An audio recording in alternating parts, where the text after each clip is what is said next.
الذي جعل لكم الأرض فراشا والسماء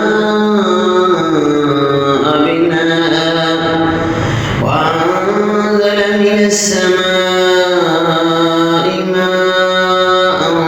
فأخرج به من الثمرات رزقا لكم فلا تجعلوا لله أندادا وأنتم تعلمون।